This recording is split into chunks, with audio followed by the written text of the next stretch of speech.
जय श्री राम। श्री रामचरितमानस सुंदरकांड के पाठ करोड़ों लोग करते हैं। मैं भी उसका अर्थ समझाने की कोशिश कर रहा हूँ। आप इसे सब्सक्राइब करें और लोगों तक पहुँचाने में मेरी मदद करें। जय श्री राम। श्री राम जी ने कहा कि सगुन उपासक परहित निरत नीति दृढ़ नेम ते नर प्राण समान मम जिनके दिज पद प्रेम। जो सगुण साकार भगवान के उपासक है, दूसरों के हित में लगे रहते हैं, नीति और नियमों में दृढ़ है और जिन्हें ब्राह्मणों के चरणों में प्रेम है, वे मनुष्य मेरे प्राणों के समान है।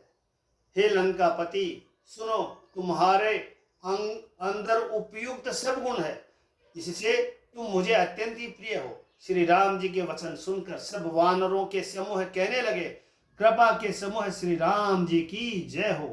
कृपा के समूह श्री राम जी की जय हो। प्रभु की वाणी सुनते ही और उसे कानों के लिए अमृत जानकर विभीषण जी अघाते नहीं है। वे बार बार श्री राम जी के चरण कमलों को पकड़ते हैं। अपार प्रेम है, हृदय में समाता नहीं है। विभीषण जी ने कहा कि सुनो देव सचराचर स्वामी, प्रणत पाल और अंतर जामी।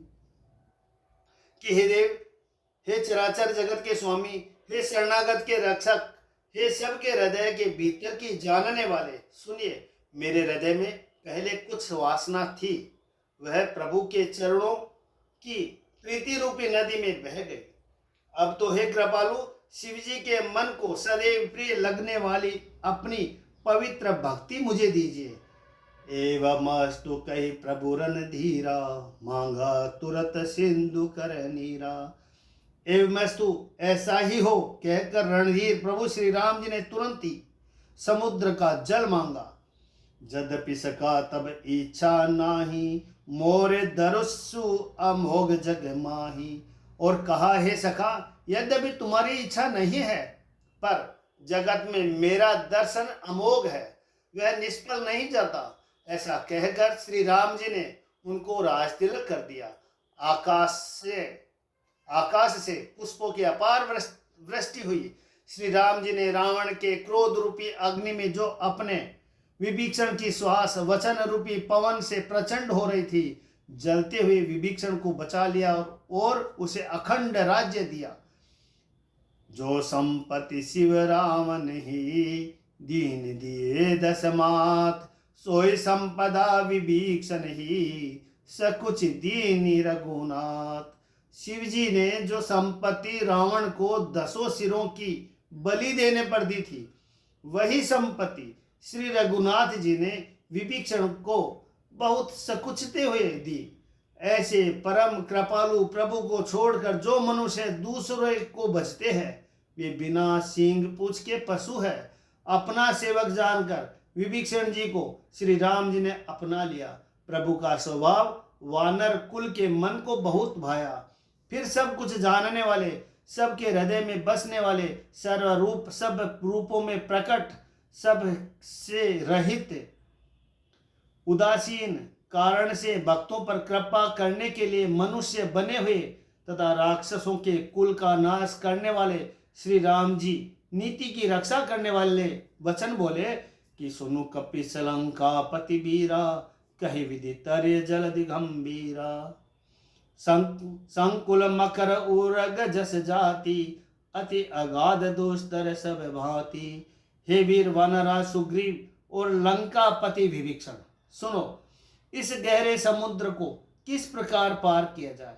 अनेक जाति के मगर, सांप, मछलियों से भरा हुआ यह अत्यंत अथाह समुद्र पार करने में सब प्रकार से कठिन है।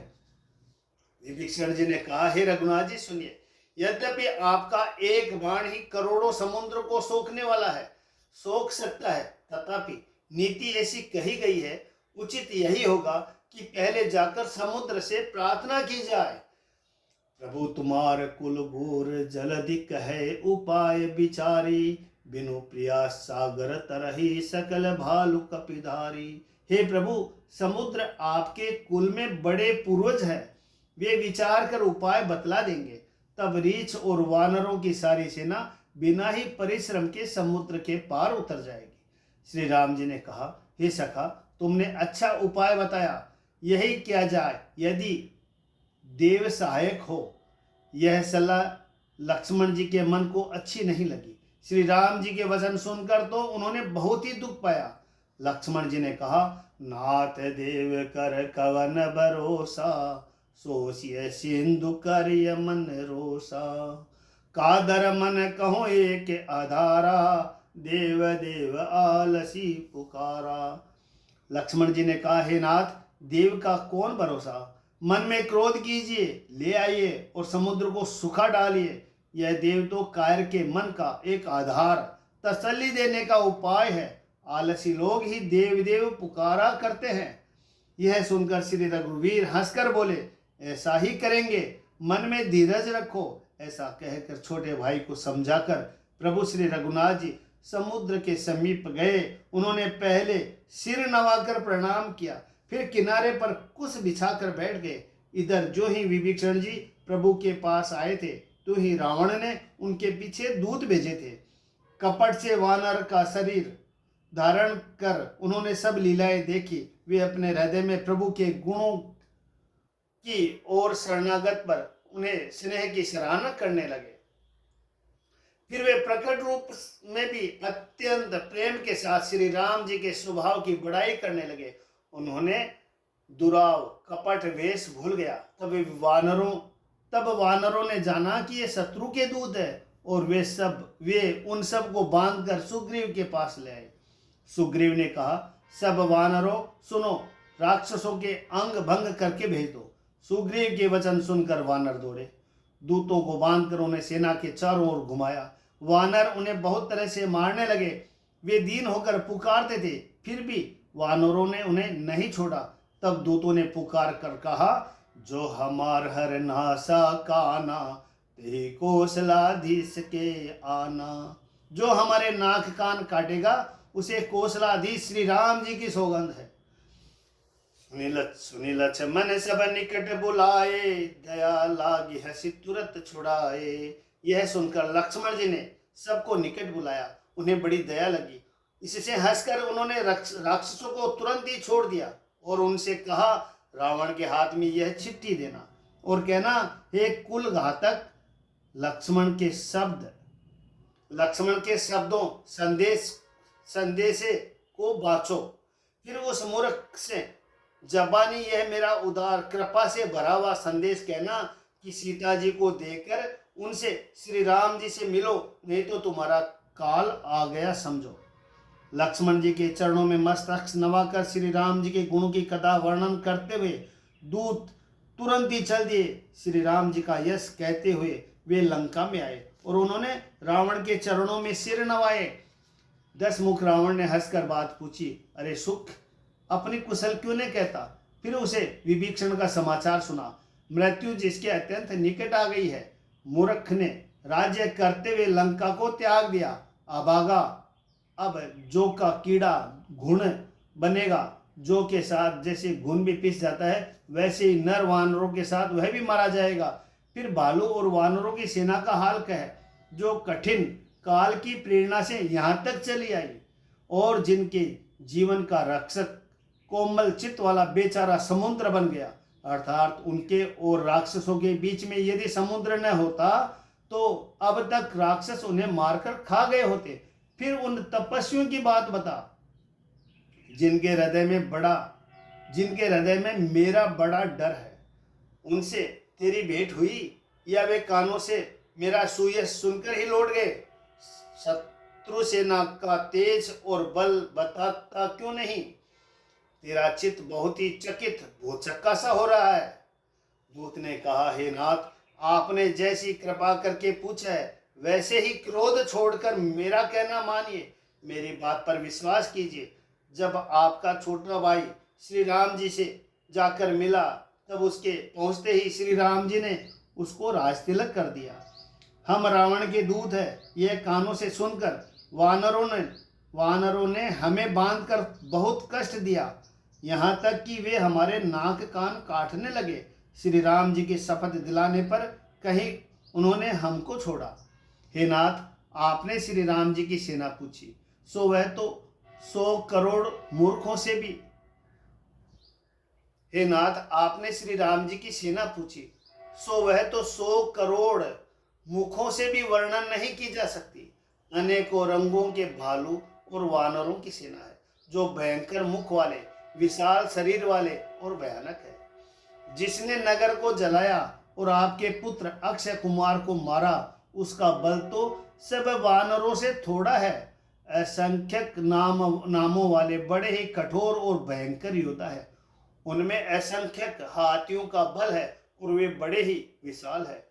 द्विद, मयंद, नील, नल, अंगद, गद, विकटाश्य, दधिमुख, केसरी, निषठ, सठ और जामवान, ये सभी बल की राशि है। ये सब वानर बल में सुग्रीव के समान है और इनके जैसे एक दो नहीं करोड़ों है। उन बहुत सो को गिन ही कौन सकता है। श्री राम जी की कृपा से उनमें अतुलनीय बल है। वे तीनों लोगों की तृण के समान तुच्छ समझते हैं। हे दशग्रीव, मैंने कानों से ऐसा सुना है कि 18 पद तो अकेले वानरों के सेनापति है। हे नाथ, उस सेना में ऐसा कोई वानर नहीं है जो आपको रण में न जीत सके। सबके सब अत्यंत क्रोध से हाथ मिचते हैं, पर श्री रघुनाथ जी की उन्हें आज्ञा नहीं श्री रघुनाथ जी उन्हें आज्ञा नहीं देते। हम मछलियों और सांपों सहित समुद्र को सोख लेंगे, नहीं तो बड़े बड़े पर्वतों से उसे भरकर पाट देंगे और रावण को मसल कर धूल में मिला देंगे। सब वानर ऐसे ही वचन कह रहे हैं, सब सहज ही निडर है। इस प्रकार गरजते हैं और डपटते हैं, मानो लंका को निगल ही जाना चाहते हैं। सब वानर भालू सहज ही शूरवीर है, फिर उनके सिर पर प्रभु सर्वेश्वर श्री राम जी है। हे रावण, वे संग्राम में करोड़ों कालों को जीत सकते हैं। श्री रामचंद्र जी के तेज, सामर्थ्य, बल और बुद्धि की अधिकता को लाखों शेष भी नहीं गा सकते। वे एक ही बाण से सैकड़ों समुद्रों को सोख सकते हैं, परंतु नीति निपुण श्री राम जी ने नीति की रक्षा के लिए आपके भाई से उपाय पूछा। आसु बचन सुनि सागर पाही, मांगत पंथ कृपा मन माही। उनके आपके भाई के वचन सुनकर वे श्री राम जी समुद्र से राह मांग रहे हैं और उनके मन में कृपा भरी है, इसीलिए वे उसे सोखते नहीं। दूत के वचन सुनते ही रावण खूब हंसा और बोला, जब ऐसी बुद्धि है तभी तो वानरों को सहायक बनाया है। स्वाभाविक ही डरपोक विभीषण के वचनों को प्रमाण करके उन्होंने समुद्र से मचलना बालहट ठाना है। अरे मूर्ख, झूठी बड़ाई क्यों करता है? बस मैंने शत्रु राम के बल और बुद्धि की ठाह पा ली है। जिसके विभीषण जैसा डरपोक मंत्री हो, उसे जगत में विजय और विभूति ऐश्वर्य कहाँ? दुष्ट रावण के वचन सुनकर दूत को क्रोध बढ़ गया। उसने मौका समझकर पत्रिका निकाली और कहा, श्री राम जी के छोटे भाई लक्ष्मण जी ने यह पत्रिका दी है। हे नाथ, इसे बचवा कर छाती ठंडी कीजिए। रावण ने हंसकर उसे बेहसी बाम कर लीनी रावण, सचिव बोली सठ लाग बचावन। रावण ने हंसकर उसे बाएं हाथ से लिया और मंत्री को बुलवाकर वह मूर्ख उसे बचाने लगा। पत्रिका में लिखा था, बातन मन हिर जाय सठ, जनिगा लसी खुल कुल खीस, राम विरोधन उबरसी, शरण विष्णु अज ईस। कह रे मूर्ख, केवल बातों से ही मन को रिझाकर अपने कुल को नष्ट भ्रष्ट न कर। श्री राम जी से विरोध करके तू विष्णु, ब्रह्मा और महेश की शरण जाने पर भी नहीं बचेगा। मान अनुज इव प्रभु पद पंकज भृंग, होई कि राम सरानल खल कुल सहित पतंग। या तो अभिमान छोड़कर अपने छोटे भाई विभीषण की भांति प्रभु के चरण कमलों का भ्रमण बन जा, अथवा रे दुष्ट श्री राम जी के बाण रूपी अग्नि में परिवार सहित पतिंगा हो जा। दोनों में से जो अच्छा लगे सो कर। पत्रिका सुनते ही रावण मन में भयभीत हो गया, परंतु मुख से ऊपर से मुस्कुराता हुआ वह सबको चुरा कर कहने लगा, जैसे कोई पृथ्वी पर पड़ा हुआ हाथ से आकाश को पकड़ने की चेष्टा करता हो, वैसे ही यह छोटा तपस्वी लक्ष्मण वाग्ल विलास करता है, डींग हाँकता है। सुख ने दूत ने कहा, हे नाथ अभिमानी स्वभाव को छोड़कर इस पत्र में लिखी सब बातों को सत्य समझिए, क्रोध छोड़कर मेरा वचन सुनिए। हे नाथ, श्री राम जी से वैर त्याग दीजिए। यद्यपि श्री रघुवीर समस्त लोगों के स्वामी है, पर उनका स्वभाव अत्यंत ही कोमल है। मिलते ही प्रभु आप पर कृपा करेंगे और आपका एक भी अपराध वे हृदय में नहीं रखेंगे। जनक सुता रघुनाथ ही दीजिए, इतना कहा मोर प्रभु कीजिए। जानकी जी को श्री रघुनाथ जी को दे दीजिए। हे प्रभु, बस इतना कहना मेरा कीजिए। जब उस दूत ने जानकी जी को देने के लिए कहा, तब दुष्ट रावण ने उसको लात मारी। वह भी विवेक्षण की भांति चरणों में सिर नवाकर वहीं चला जहां कृपा सागर श्री रघुनाथ जी थे। प्रणाम करके उसने अपनी कथा सुनाई और श्री राम जी की कृपा से अपनी गति मुनि का स्वरूप पाई। शिव जी कहते हैं कि ऋषि अगस्त की साप भवानी, राक्षस भयं रहा मुनि ज्ञानी।